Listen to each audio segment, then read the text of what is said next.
Hello, everyone, and welcome to the Spiceworks Ziff Davis Partner Webinar, Hone Your Disaster Recovery Strategy for the Age of Ransomware and Recession.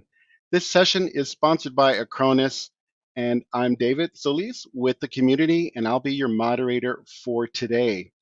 Before we get started, a few reminders about our console.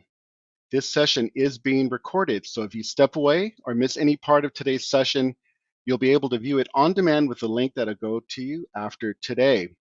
Also, we invite you to submit your questions using the Q&A panel on the right. Submit those and we'll get to as many of those before we finish up, and any that we do not get to, we'll follow up after today. Acronis has also provided additional resources in the resources section, so take a look there. We also invite you to join the attendee chat. That's to the right of your screen. You can join your fellow webinar attendees and start a conversation. And remember, we do follow our community guidelines, so keep things fun and professional while in chat. Stick around to the end. We'll also be announcing the winner of our prize. So with that, we'll start by introducing our speaker today, one of our speakers, James R. Slaby. He's the Director of Cyber Protection at Acronis, where he drives awareness of cybersecurity and data protection solutions for business. Previously, James was an industry analyst covering cybersecurity, cloud computing, and networking at Forrester Research, HFS Research, Yankee Group, and the InfoPro. He also has held a variety of technical and marketing roles at cybersecurity and networking vendors. I'll let him introduce our other speakers. So over to you now, James. Before I get to the agenda, let me introduce our other speakers today. First up will be Derek Brink. He's a VP and Research Fellow at the Aberdeen Group, where he focuses on information security and IT governance, risk, and compliance. He's also an adjunct faculty member at a couple of little schools in the Boston area you may have heard of, Harvard and Brandeis, where he teaches graduate level courses in cybersecurity. After Derek, we're going to have Raymond Su, my colleague who's a senior solutions engineer at Acronis. Raymond has over 20 years of experience in backup, disaster recovery, and data center management, specialized in cloud and disaster recovery for over 8 years, and has previously managed 4 data centers, global data centers for a mid-sized business. Biren Jajal is another colleague of mine at Acronis. He's going to join us for our panel and audience Q&A. He has over 25 years of experience in backup recovery, virtualization, and the enterprise storage space. He's also served as a disaster recovery specialist with Acronis for over 10 years, working with our partners and customers to establish disaster recovery strategy. He's got incredible insight about how to go about and build your own disaster recovery plan. We also have some help behind the scenes in the form of Acronis Senior Solutions Engineer Robert Conley. He'll be on the Q&A answering some of your questions directly, and he'll save some other ones that he thinks are of broad general interest for our panel to answer live in the live Q&A. So please keep your questions coming to him. You're in good hands with Robert there. All right. Pop up here. All right. So just a quick look at our agenda here. Derek is going to start with his recent research on why investment in business continuity becomes ever more critical in an age where we're facing super destructive threats like ransomware, and also the kind of specter of a recession, how that kind of heightens the importance of having your business continuity ducks lined up. I'll come back on stage with a few brief minutes on the current state of the cyber threat environment. You know, we like to say that ransomware has gotten so pervasive and destructive that it probably should be a little higher in your priorities than it used to be. You know, cybersecurity issues in general should be a higher priority than they used to be when it comes to your business continuity planning. I'm going to welcome Raymond back out. He's going to take you through a very brief tour of how disaster recovery can function in the face of an event like a ransomware attack. Then I'll ask Derek and Biren to come on stage. We'll have our panel discussion. Then we'll take your questions live.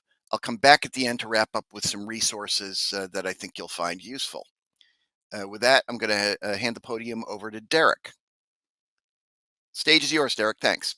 I'm going to start out with some business context. I am, from Aberdeen, and we're part of Spiceworks Ziff Davis, coming up on 2 years now. And I'm a, kind of a data nerd, I guess. I'm happy to share it with you. The first thing I want to share is a preview. It's not published yet. It'll publish next month, I think, September, but it's the annual State of IT report that Spiceworks has done for over a decade now. And the headline here is that, in spite of the concerns about the economy and cautions that are being taken, overall, we see IT spending actually expected to grow. And that's overall. You can see the stat here in the first bullet. 83% of the businesses are concerned about the economic downturn in 2023. I purposely avoided the word recession because in our public squares we debate what that word even means these days. But a little higher in EMEA, a little lower in North America. You can see that below. Half of businesses plan to take precautionary measures. Again, a little higher in EMEA, a little lower in North America. What does that mean? Well, non-essential spending is going to get belt tightened. There's going to be reduced. Other measures include relooking at the vendors we have, delaying purchases or upgrades. If there's unnecessary stuff, we're going to maybe take that offline, decommission it. So those are steps that folks are taking in the light of this. That's kind of a higher level view. Let me go to the next one.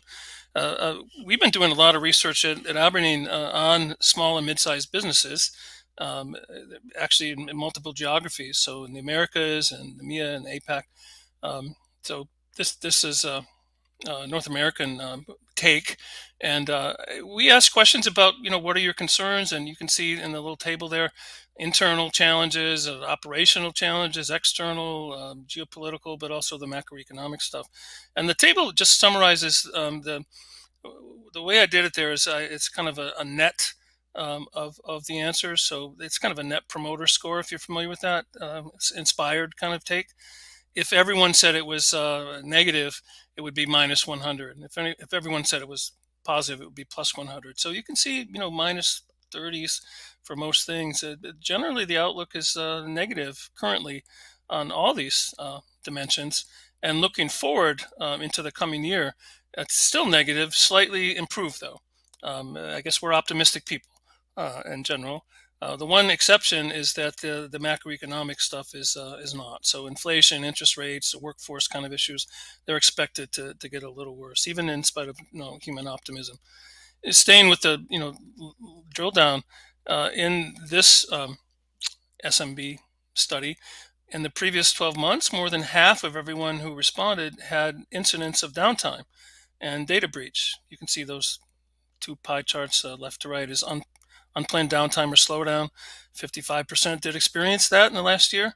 In the middle, a data breach, which is where I put ransomware. I think you could argue that ransomware is often if you have a backup and recovery, it might just be a non-availability issue. So you can think about that. We'll talk about that today, I think. And then there's the non-compliance thing. There's material issues of non-compliance with regulatory requirements, material enough to have to do something about it. You can't ignore it. So a lot of issues that people have experienced, I guess, is what we see with or without the economic uncertainties.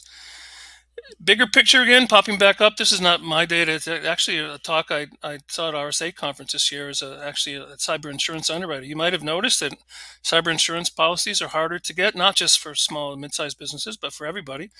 These companies have, been unprofitable over the past few years. They're not as profitable as they'd like. And you can see from one underwriter's perspective, data privacy loss events have been going up. I think it's up in the 65, 68%, something like that over this period. Ransomware up around the same amount, 65-ish%. Not only that, but in the supply chain, we've got, the big things like you all have probably heard of, the SolarWinds and Kaseya. These are, sort of the blast radius kind of effect where the attackers can use, access that we all accept and get access to, many multiples of organizations instead of just one at a time. So there's kind of the background and context as well. And then back to our research here. This happens to be in the U.S. Number one on the list of drivers for what people are investing in is business continuity. We, especially in the light of economic downturn, we want to keep the business running. So support for keeping the business running was number one on the list. This is a ranked list of the top 10. So yeah, I'm just trying to provide you context. And here I'm trying to get a little cute. I don't know if it's successful. You tell me after. But we asked questions about the perception of basket of technologies, and I try to be clever about presenting it in a way. So the x-axis represents current deployments, what percentage of all respondents have currently deployed it, plus the ones who have it on their near-term wish list. The y-axis is we asked a separate question: rank how important it is to your business, and so what percentage of all the respondents ranked it in their top three. And then there's the size of the bubble too, which is kind of a third question, which is what's the perceived importance for your scale and growth and so on. And look, up and to the right, with the biggest bubble, is backup and recovery solutions. And so the point is that small and mid-sized businesses in this study, this is North America, they just perceive the backup and recovery technologies as having the highest value to the business and the greatest importance for supporting their scale and growth going forward. So yeah, that's a good context. And now, shifting gears a little bit, it's about the business case. So I like to talk about this in terms of risk. And so we ask questions in these studies about the annualized business impact of downtime on small and mid-sized businesses, and keeping with the the notion of what is risk, how do we properly define it? It's how often do these things happen? That's the frequency there. And then what's the impact, which is how long does it last and what's the value of that time? Pretty simple, but we ask the respondents to do that. And I'm showing you the curves, the distributions of the answers. A lot of times you'll see an analyst give you the average, and average is just not that useful, to be honest. So this is the Harvard and Brandeis hat that I have on now. If you really want to talk about risk, you should look at the whole distribution, and you can see that this is how it is. This is what it looks like typically. Half the time it's kind of minor, but sometimes it's really bad in terms of how many events or how long they last or what the cost is. So that's what we really have to think about when we talk about risk. This is the APAC slide, but I'll show in the next slide comparing Asia Pacific and EMEA. I guess you can't see the columns in purple there. The column with the circles in it on the far right, that's EMEA. Column next to it in the middle there is APAC. But they're pretty similar. You can see how many disruptions or events per year. It's the same range, 1 to 25, with 1.5 is the median. But the first one above that, the first row, is how likely did you have to experience a disruption at all? 87% in EMEA, APAC, but EMEA was 67%. So less likely. That's kind of a prevention-oriented thing. Didn't happen as frequently. On the bottom three, those collectively are the impact side. Again, in APAC on the left, 88% likely to have a significant, non-zero downtime. It's only 64% in EMEA, so a little better. And also the duration of those events, the median, you see the range is the same from, fraction of an hour to 3 days, but the median is 1.5 hours as opposed to 2. And then the cost of events is about the same range. You can see very extreme ranges on these events. When you put it all together, this is consistent with, have you heard of the FAIR, F-A-I-R, the factor analysis of information risk? That's really what I'm kind of walking through here, is a FAIR type analysis. And what you end up with is a curve. It's actually called an exceedance curve. It's a standard thing in risk. You may or may not have heard of it, but if you're in this business, you really should familiarize yourself with it. The way you read these curves is the y-axis is the percentage likelihood to exceed. That's why it's called an exceedance curve.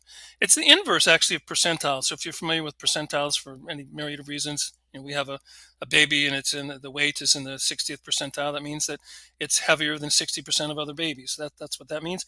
This works the opposite way. It's a likelihood to exceed. So as you start at the upper left of this curve, the purple line is the APAC, and the yellow line is EMEA. You want to be lower here. That's a less risk, but nobody's really that interested in the low end of the curve. It's 100% likely to be more than $1.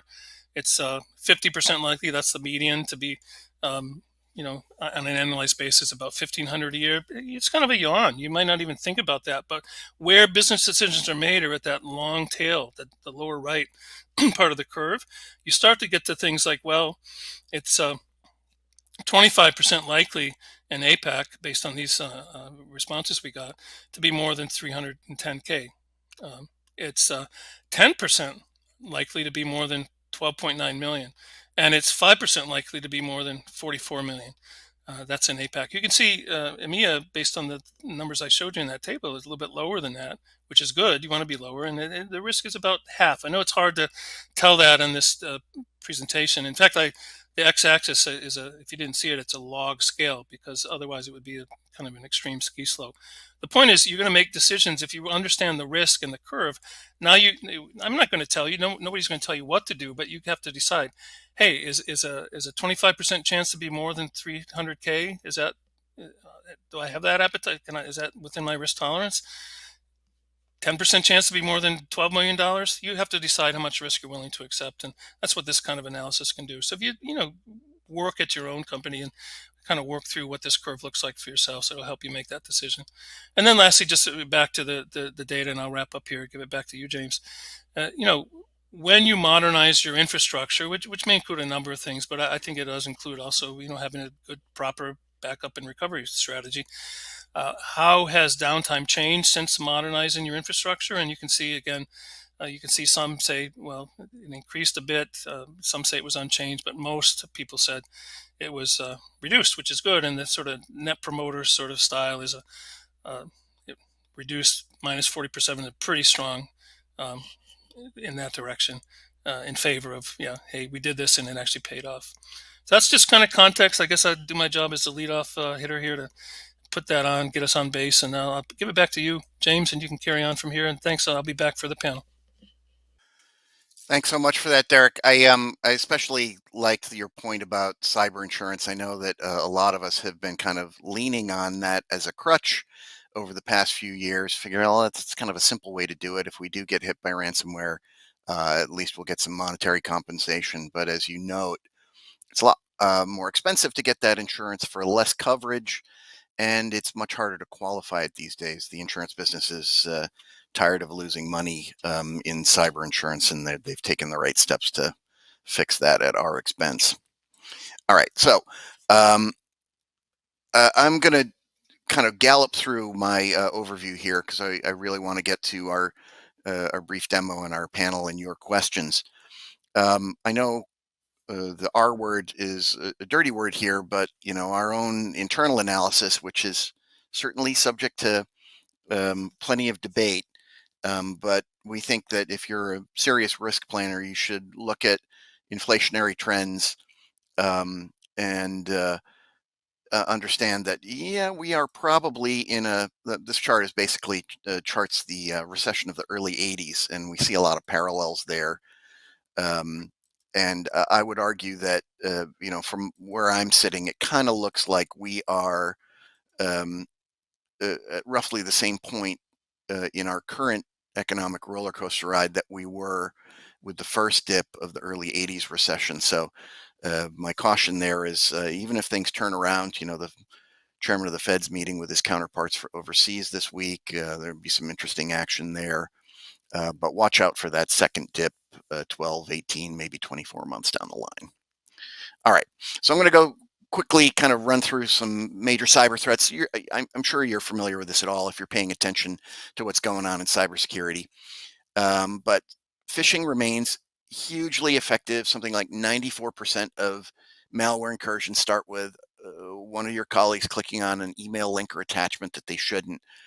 Bad guys are getting more clever at evading legacy email security systems. So if you really want to triage a big problem, think about maybe upgrading your email security stack, because they're still getting through it at a really alarming rate. I'm sure you've all noticed, as I have, that we're all getting a lot more messaging-based phishing attempts outside of email. It seems like I'm getting 3 or 4 what are obviously phishing messages over my SMS and some of my social messaging platforms, Facebook messaging, LinkedIn messaging, etc. So got to watch out for that.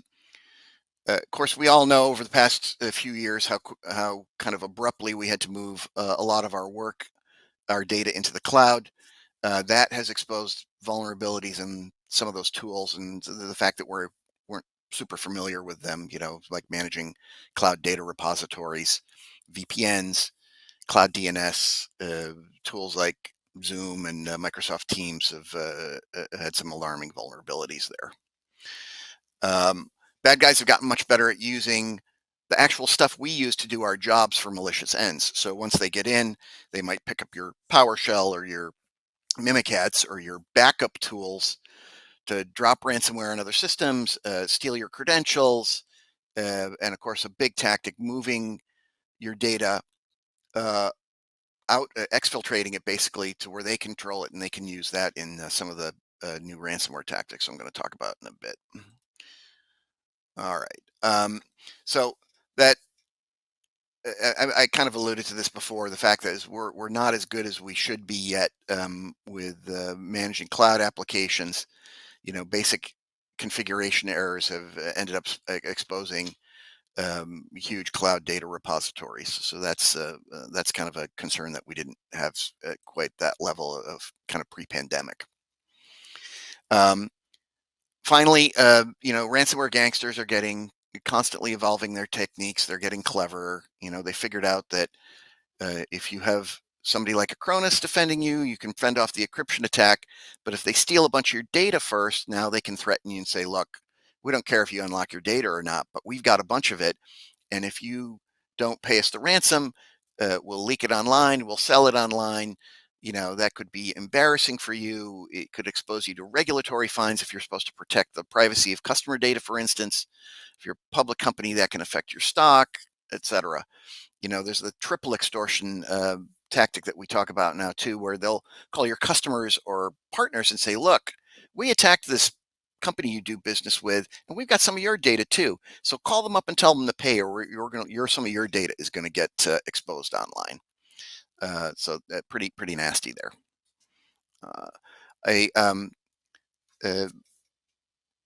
It's very obvious that ransomware continues to kind of grab headlines. I'm not going to take you through each of these, but these are just some recent examples of some very high profile, very destructive ransomware attacks that succeeded and cost these companies millions, tens of millions of dollars. I like to remind people that while this is what the scale, these kind of size targets grab the headlines, fully 80% of attacks really happen on small and mid-market companies. So don't be fooled in thinking like, well, I'm not in the global 2000. They're not going to steal my data. No, you're their primary target. And even if you don't think your data is that valuable, you're still a lucrative target to ransomware gangsters. Again, I won't go through the threat of software supply chain attacks other than to say that, these are happening. You've seen breaches at companies with very popular like network management tools or remote desktop management tools. And once they were compromised, the bad guys were able to compromise their many thousands of customers to really destructive effect. You also want to think about what that can. You've got a bunch of these suppliers that you're relying on, and so you need to start thinking about how you vet them to ensure that they're not exposing you to risk because they're not doing a good job of protecting themselves. I've got actually a ebook that I wrote last year in the wake of one of these giant attacks that is kind of guide to kind of vetting your own infrastructure and that of your suppliers to make sure that you can try to minimize that risk. The attacks are super sophisticated, multi-stage. They remind me of the kind of advanced persistent threats that you used to see only state actors attacking other state actors. The NSA going after America's rivals on the world stage, and so they're persistent, they're stealthy, they linger around in your network for months, reconnoitering, figuring out how to disable your systems. So it's a very difficult kind of attack to fight back against. Now, another new wrinkle that ransomware attackers in particular are using, but it can be used in all kinds of attacks, is do an end run around your kind of defense in depth strategy by bribing one of your fellow employees. So, instead of bashing down the portcullis, they're just going to pay someone to unlock the back door, show you where the jewels are. And that's a very effective and highly profitable way to get in. Of course, downtime itself is going up significantly. This is based on some of our own recent research. We published a report twice a year based on surveying tens of thousands of businesses around the world. And that cyber attacks are very much at the forefront of what people need to worry about. So another webinar that I do that talks about building out your ransomware defense plan with a 12-step plan. One of those that we think is increasingly important, and one of the reasons we're here today, is this notion of disaster recovery being much more important as ransomware becomes a kind of a more common, devious, and existential threat to businesses. So think about disaster recovery as part of your overall risk management strategy, the way that Derek talked about it, and understand that cloud-based disaster recovery services make the prospect of putting DR in place a lot less complicated, a lot more affordable than it used to be. You know, having real disaster recovery is not just the province of Global 2000 companies anymore. It's really accessible and manageable to smaller companies. All right. With that, I'm going to step back and turn things over to my colleague, Raymond Sue, who's going to give us a very brief look at how you might respond to a disaster recovery event like a ransomware attack with the help of actual disaster recovery technology like our own platform, Acronis Cyber Protect Cloud. So I'll say over to you, Raymond. Thank you, James. With the proliferation of malware and ransomware, protecting your data is more important than ever. With Acronis Cyber Protect Cloud and the Disaster Recovery Advanced Pack, we can protect your data up front, as well as help you recover in the event of an outage or attack. Acronis Cyber Protect Cloud is a single console to manage your backups, endpoint protection, and DR. We also offer remote desktop capabilities, patch management, email security, data loss prevention, and more, all from a single agent. Today, I will focus on disaster recovery. The Disaster Recovery Advanced Pack allows you to create a clone, or what we call a recovery server, in the Acronis Cloud that can be spun up in minutes to take over for the workload of your production machine. The two basic requirements for setting up DR are backups saved to the Acronis Cloud and VPN connectivity. Saving your backups to the cloud is easy. Let me show you. So here I have my Acronis Cyber Cloud console. All you have to do is install an agent on your device. So we make that very easy as well. You click the add button. Now you can download your agents. So you've got agents for Windows and Mac workstations, Windows and Linux servers. We have hypervisor agents for ESX, Hyper-V, and Scale, as well as application agents here for your SQL servers, Exchange servers, as well as your Active Directory servers. Acronis DR supports server OSs, right? So once you have the agent installed, you apply a protection plan to it. So when I have my device here in the console, I now can see my options on the right. Protect and recovery give you your basic backup and restore capabilities. Disaster recovery is where you create that recovery server. But you also can do things like remote desktop into your device, either through RDP or HTML5. And then we have, as well, like I said, patch management and hardware and software inventory of your devices as well. But creating the protection plan is very simple. Like I said, this is how you would save backups to the cloud. When you want to create a plan, you select protection. You basically tell it what you want to back up. So typically you want to back up the entire machine. And then you select where to back up. So by default, everything backs up to the cloud. But if you did want to have local backups, you could have local backups. You can have cloud backups. You can have local backups that replicate to the cloud. So you've got multiple options there. But for disaster recovery, you need to have at least a backup in the cloud. You set your schedule, so you can do monthlies, weeklies, dailies, even hourlies, if you like, right? You can set your retention policy. The default retention is 6 months, but if you only need it for 2 months, or even just a single month, or even longer, a year, 2 years, 5 years, you can extend out those number of monthlies as long as you need. We also offer encryption at rest. You would simply create a password, select your level of encryption, and now your archive can be encrypted at rest as well. So once you have the backups running, you'll develop recovery points, right? And now you can restore a machine to whatever recovery point you want. But for disaster recovery, so in the event that you lost your server or your host or even your entire site, you can actually spin up your entire environment in the Acronis cloud. For disaster recovery, we make it very easy to create that recovery server, right? So you simply fill out the template, and now you build out your recovery server in the Acronis cloud.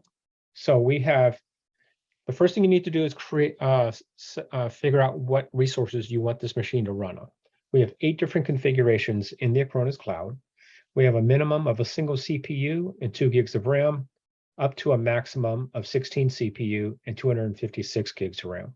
And each one of these has a corresponding point value, anywhere from 1 to 128. So depending on what resources you want to run the server on, these are the points that are charged for every hour of activation. So for instance, if I want a 16 gig server with 4 CPU, this one will cost me 8 points per hour. When it comes to networking, we have a couple different options here. In fact, we can go over that right now. So the basic option is going to be the OpenVPN site-to-site connection. So when you establish your DR setup, the first thing we do is create a virtual VPN gateway in the Acronis data center. And this provides you with your private networking environment for your account. This takes about 5 minutes to set up. And once this is established, you'll see a download button to download a virtual VPN appliance that you would host on your local hypervisor. So we have a version for ESX and one for Hyper-V. You would download the appropriate VPN appliance, provision it on your host. That will act as the gateway between your network and the Acronis data center and create that OpenVPN site-to-site connection. The advantage to using this solution is that OpenVPN runs at layer 2. So that allows us to stretch or extend your subnet into our cloud and allows you to run your servers in our cloud with the same IP address that you're running in production. So here, if we'll automatically create that initial production subnet that we see. So if you have network 10 in production, you'll automatically see network 10 in the cloud. If you have additional subnets that you want to use, those can be added in manually. We also provide a DR test network, so you can activate machines in a test environment in our cloud without causing conflicts with your normal production machine. And then you also have the ability to come in through a point-to-site connection using the OpenVPN client on a remote workstation. You can log in directly to the VPN gateway. So like I said, this is the initial or the standard option for connectivity. We do support IPsec as well. So if you want to have a connection from your firewall to our data center, we can do that as well. That runs at layer 3. So that means your machines, when they boot up in the cloud, would boot up on a different subnet. And there are additional requirements for that. So we do have that option as well. So once you have that connectivity established, you have the backups running in the cloud. Now you can create this recovery server. So here, this one is running, my demo environment is running on the site-to-site connection. So this box here should be pre-populated because this will be the IP address of that server that we found when we scanned the subnet, right? Here's where I can enable my test IP. So if I want to activate in that test environment, I simply enable that test IP address. And then also optionally, I can purchase a public IP for outside access to the machines running in the cloud, right? So we, like I said, we make it very simple. This is coming from the pool of public IPs that we own in our data center. So it's presented to you at the time of activation. It's basically a round robin. You'll get the next available public IP that's available in that pool. So now when I click on the create button, I have a recovery server being built for me in the cloud. So if I go to my disaster recovery area, first off, I can look at my connectivity and see that connectivity that's running. On the right side here, I will see my VPN gateway. And then on the left, I'll see the VPN appliance that's running on my production subnet. And if the connection is correct, I will see the green line that has that connection established. If I want to see my list of servers that are ready to be spun up, I can see that list of servers here.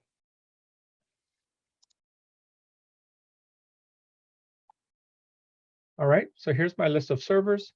Here's the server I just created. It's sitting in standby mode, which means it's ready to be powered on, but it's not consuming any points right now.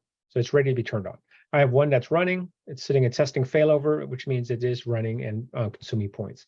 If I want to activate this machine, I simply click on the server. Here's the configuration.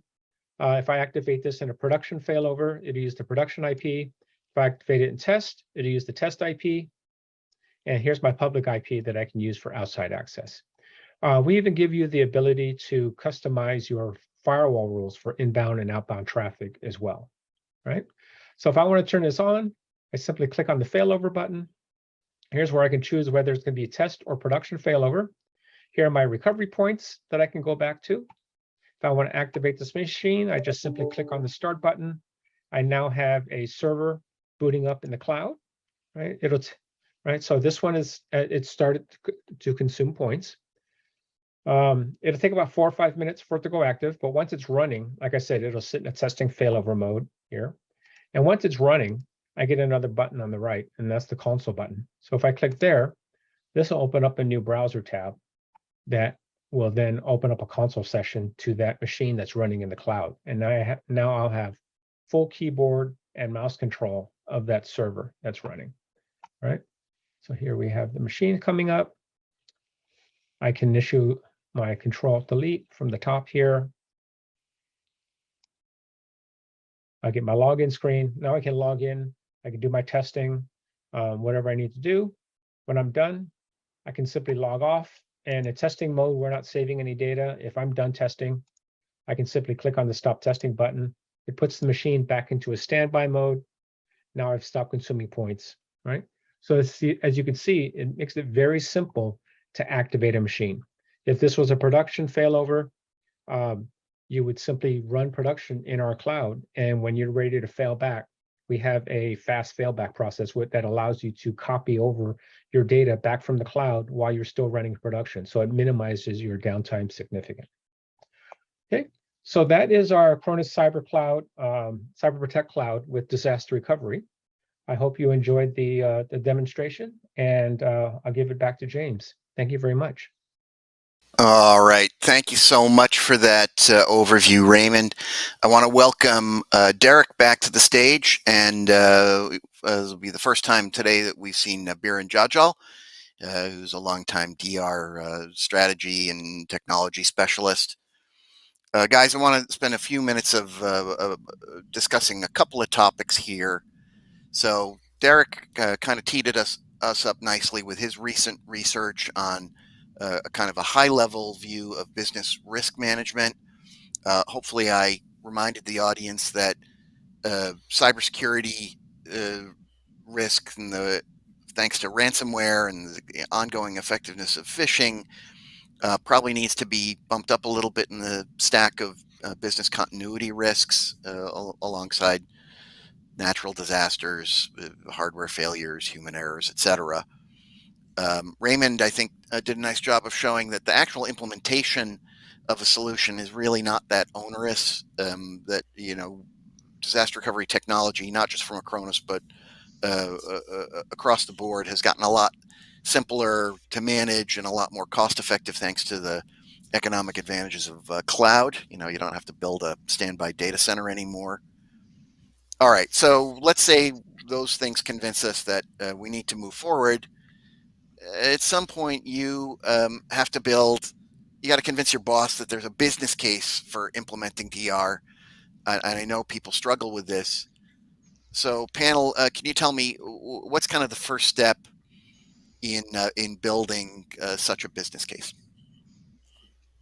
Yeah, James, I can take that one or comment on that. And I think you're right. Obviously, most customers recognize the importance of safeguarding their data and establishing a DR plan. What that plan is depends on the requirements of the business. For some customers, it's a 3-2-1 backup strategy with 3 copies of your data on 2 different media types and 1 off-site. And for other businesses, it would be safeguarding mission critical workloads by replicating them to the cloud and being able to fail over within minutes. So either way, going through that DR planning process and steps is going to inform your business on the type of DR strategy that's required. And the basic steps of that DR planning exercise and kind of quantifying, or justifying that DR plan is really, it's kind of a methodical process. One is to kind of take a look at the asset inventory. What are your software assets? What are the hardware assets that you want to protect? That's the first step. The second step is performing a risk assessment. So the risk assessment is just going to look at, how do threats and vulnerabilities interact with those assets to create risk. Once you've identified that risk, it's doing a business impact analysis and just understanding how that risk is going to impact the business, how much downtime or data loss is acceptable for those workloads and for the business overall. And then that last step is just quantifying the downtime cost. It's a process, but not every business can go through that whole process. So it's a kind of a quick and dirty way to quantify the downtime cost, which is, I think, really one of the most important factors in that process is just taking a look at what your total revenue is, dividing it by the total working hours, and that gives you a dollar figure that you can go back to the business with and have a business level discussion. Otherwise, if you don't do that, you can just use industry stats, like $8,600 an hour is the typical downtime cost for most SMB type of businesses. But basically, once you have that figure, you can sit down with the executives and have a business level discussion that says, establishing a DR plan is going to save us money by reducing our downtime cost, and it's going to help us maintain continuity for the business. We can continue to operate, and at the end of the day, just let us all sleep better at night, knowing that we have a solid strategy in place to safeguard the business and keep it going. All right, that's a very nice thumbnail. I imagine the actual process is a little more detailed. I know that you help our customers with this on a regular basis. Audience, by the way, if you want to have a conversation with Biren or some of his colleagues about this, we've got a mechanism for you to do that. We like to give people free advice about how to build a business case for DR, because it's good for us too. All right, let's move on here. The kind of premise of the event here is ransomware and recession as drivers of the need for more effective business continuity planning and management. Can we talk a little bit about what we really mean by that? Why is it? Why does the threat of an economic downturn make DR planning more important? I guess I'll start since Bjorn went first. Sure. Can I say a word about it? Please, Dirk. Yeah, I think stay at a super high level, but even the high level data I showed, under concerns about an economic downturn, what does that mean? It means our revenue might be challenged as our business, and we're maybe tightening our belts on certain costs. And so, we're concerned about both sides of the business, the top line and the bottom line. And companies are taking precautions to tighten the belt. I guess the obvious point is, what should we trim? Should we trim the ability to get the business up and running if there's some kind of a downtime or slowdown? I think it doesn't take a lot of math to show why that's maybe not the best idea. There's other places that don't have as negative an impact to tighten your belt as that. Having said that, I'll also mention that I'm also surprised by how many small and mid-sized businesses don't already have backup and recovery capabilities. The backup is the math people would say it's necessary but not sufficient. The recovery is where you get all the value. The recovery is, yes, you might lose revenue, but a lot of it could be productivity as well, or both. Revenue could be just deferred. Revenue could be gone forever. People who are non-productive could maybe do other things for a little while, but if the recovery takes days, the cost can skyrocket, like that end of the exceedance curve that I showed you. So I don't know. I think you do put it in a business context. It's not we need to take it from a technology discussion to the business discussion, which I think, Jaren, you did a good job of teeing up as well. That's really my main point too. It is a business issue. It's not a technology issue. Yeah, Technology I is the would agree. enabler. Yeah, I would agree. Disaster recovery. We all know that most businesses don't have a real DR plan in place, and if they go out of, if some kind of DR event occurs, most of those businesses will go out of business within 2 years. So it's all about mitigating risk, and um, unfortunately, in a recessionary environment, that's another type of risk, right? So you have a potential looming recession in combination with the inflationary pressures, and that just creates a lot of factors that can play into a negative situation when there's a disaster event that actually happens. Everything from supply chain issues to just availability of hardware. I talk to partners and customers, especially during the pandemic, that were just talking about how it takes 6 months to get new networking equipment because of supply chain issues. If you have a disaster event and you can't get your new networking equipment, or you can't get your new server hardware in place, and that causes, and the business is reliant on that infrastructure to be in place and available, then obviously you're going to be in a situation where it causes a lot of jeopardy for the business. So just kind of, plan. It's all about planning and risk mitigation, and the recession and inflationary pressures, exasperate that risk. And so it's just about planning and having a plan in place to make sure that you can recover quickly and reduce your downtime. I'll agree, and James, I'll give it back to you, but I want to make the case again I was trying to make before. But when we talk to the business term, they understand risk. They understand that there's risk means how likely is something to happen. If it does happen, what's the impact? And it's not a single answer. It's not the average this or that. It's a range of possible outcomes and a likelihood with each point on that range. Just like when we get a forecast for snowfall in the northeast of the U.S. here, they don't say it's going to be exactly 7.2 inches of snow, or the average is they're going to say what's between, this many and this many, and here's the probability for each one. And we can make judgments based on that. Should I run to the market and get bread and milk, or am I okay? Do I need to get gas for my snowblower, or is it enough where I can handle with a shovel? They understand risk in business terms, and we need to talk about it in those ways, because it's not a single number, it's a range of possible numbers, and then we have to help them understand. We recommend and advise, but they have to decide what's our appetite, how much risk are we willing to accept. And sadly, I think we think we need to persuade them, but I think ultimately we need to just give them the information they need to make a better informed business decision, and they'll make better decisions. That's our job, is to help them make better decisions. All right, this is great stuff, guys. I think we only have time for one more question. Yeah.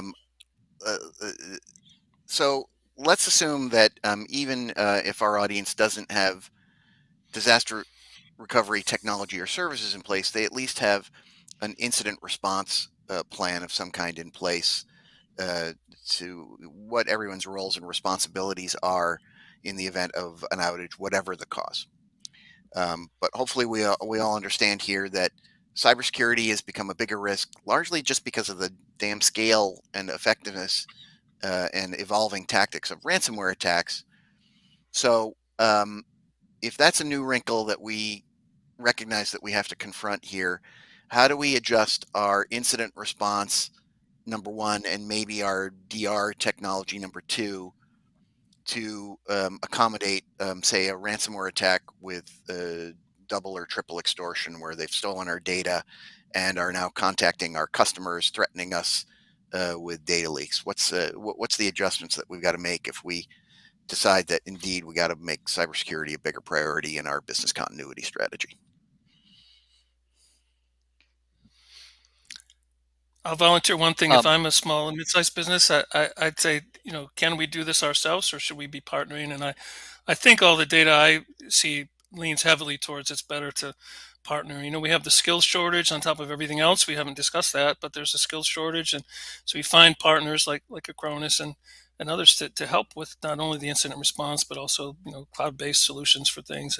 We don't have to do it all ourselves. These things are so important, but they're not necessarily strategic. Our business is here to serve our customers and sell our widgets and provide services and so on. But we need the expertise of trusted partners. So I put that out there for thinking about. Yeah, I would add to that. I think especially for a small medium business, you're right. It's I think having a team behind you that's got the technical expertise to be able to kind of develop a good strategy makes a lot of sense. Fortunately today there's platforms, cyber protection platforms that integrate both data protection and cybersecurity strategies. But this aspect of data exfiltration, and that provides a good defense around ransomware. But it also this aspect of the double and triple extortion, where the ransomware is already trying to steal data from you. You have to have a good defense for that, and that's all about data loss prevention. And there are technologies. We have one included that's called data loss prevention that would let you analyze the data flows, understand and able to kind of block private information, PHI, PII, and any kind of other sensitive information. So just having either a way to block that or to analyze and adapt and learn from what is an acceptable data flow versus an unacceptable data flow, especially when data is being exfiltrated, I think is important in collaboration with the rest of the defense. Having preventive measures, proactive protection, and then the reactive in the event that something happens, which is ultimately, being able to execute on a DR strategy and failover servers. So it's a combination of all of these things, that provides a good defense. Yeah, you don't want to be having to answer the question, how did somebody steal a terabyte of our data and we have no idea that it was going on? Yeah, the other observation I'll make is if you have an incident response plan with contacts of who deals with what in the event of a network outage, don't store it on the network. That's not going to help you when stuff comes down. All right, I think that's all the time we have for the panel discussion. I'd like to get some audience questions before we wrap up here. So let's take a couple of those. Here's one I'll go with. What do you think is the best part of Acronis? Well, it's obviously our people, because our people are awesome. We have a very sexy logo. I don't know, Baron. I'll let you ask that one. That's the kind of a question that we usually pay people to ask. Well, the thing that I love about Acronis and why I work here is with Acronis, it's all about cyber protection. So it's the integration of cybersecurity and data protection in a single platform with a single console and single agent. And that not only lets you consolidate many solutions into a single solution with a single dashboard with centralized alerts and reports, but also integrates the two aspects of cybersecurity and data protection. Examples being, for example, I was at the DRJ one of the DR events conferences earlier this year, and one of the DR folks there talked about how in their DR planning exercise they did the DR test, but that reintroduced malware, and that had to be a secondary event that they had to grapple with and plan for. And we have capabilities peppered throughout the platform that integrate these aspects of data protection and cybersecurity. And for example, when you do a full system recovery, we'll do the malware scans automatically as part of the recovery process. When you do the backups are scanned in the cloud to the cloud. We scan the backups for malware. When you're doing patching of a system, because a lot of times poorly patched systems can be a way that ransomware or bad actors will infiltrate an environment. If we back up the system automatically before the patch is deployed, in case the patch fails, we can recover from the backup. So there's a variety of these kinds of features that integrate and close a lot of the protection gaps and just make it a more seamless and solid data protection and cybersecurity strategy. All right, we need to send some free swag to whoever asked that question. That was like the perfect fluffer question. All right, let's go to something a little less self-praising here. How soon can I have a disaster recovery plan put in place? I just found out our current MSP does not have us set up with one. So we can only answer that, I suppose, from our perspective. But what is the typical lead time to go from pulling the trigger on the decision to deploy and actually getting it up and running? Yeah, so in terms of Acronis, our disaster recovery capabilities are all part of the platform, and we integrate a lot of the features right into the console, right? So it's just a matter of protecting the data, usually customers will protect it locally and have a secondary cloud copy. Our cloud is in Phoenix, Arizona, in the U.S. But basically, once that backup copy is there, it's just a matter of creating connectivity, creating a template, which takes about a minute to create, and then you can spin up that server and it'll come up within 5 to 7 minutes. So the actual process of establishing a DR solution, I mean, I just did it earlier this week with one of our partners for an end customer, and we had it all up and running, for all the server environment in less than an hour. All right, I feel like I feel the clock ticking here. Let's get a couple quick ones here. Are the backups to the cloud immutable? Yes, we support immutable backups. That's just a feature of our backup software, and it's just something that you can simply enable, and there's no additional cost for it. Okay, here's another one here. As a government GCC high company, are all the Acronis servers within the USA? So I can answer this one. We've got a global network of Acronis Cyber Cloud is global in nature. We've got we up to 25, and there's a plan in place to build them out kind of steadily. We're adding a couple a month every month. But one of the options is because we have many customers who are under compliance regimens like GDPR, where they have cross-border transfer restrictions, and we make it very easy for you to say, I only want my backup stored in these countries, click, click, click, click.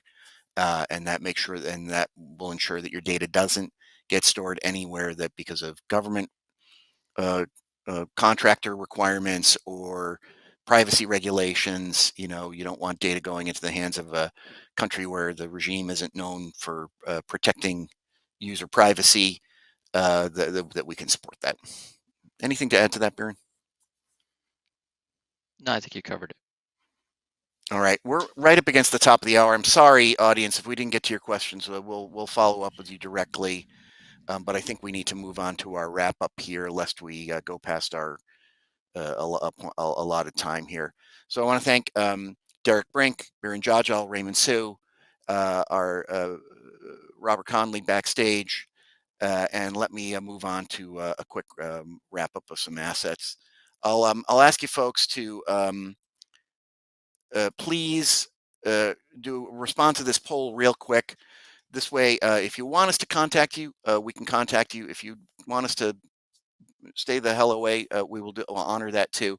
But if you are interested in getting some follow-up from Acronis, please choose that on the thing. I'm going to show you some resources that you can use to contact us directly as well. We've got some links on that. All right, let me kind of quickly go ahead here. Got a bunch of complimentary resources for you.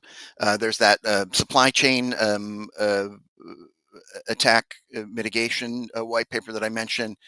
There's a checklist on breaking down the silos between DR and cybersecurity. This is often a kind of an organizational issue because the two groups are often separate, and there's ways to kind of bridge those gaps.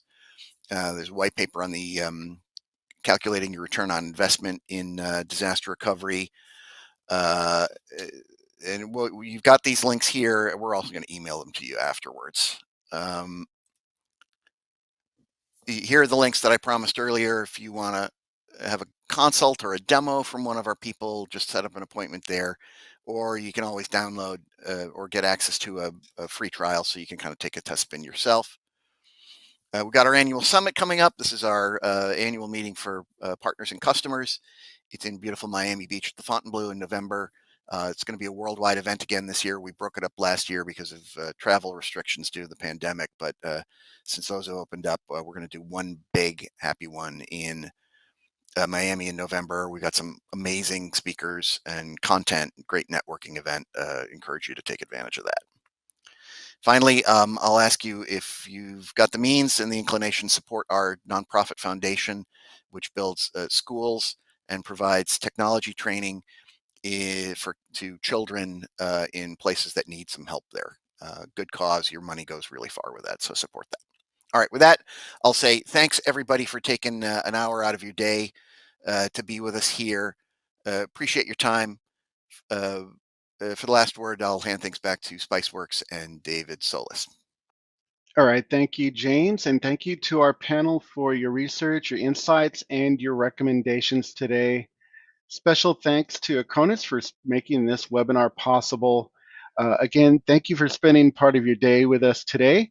We appreciate your time and attention, and we look forward to another webinar with all of you soon. So until then, stay safe and keep it spicy. Take care, everyone.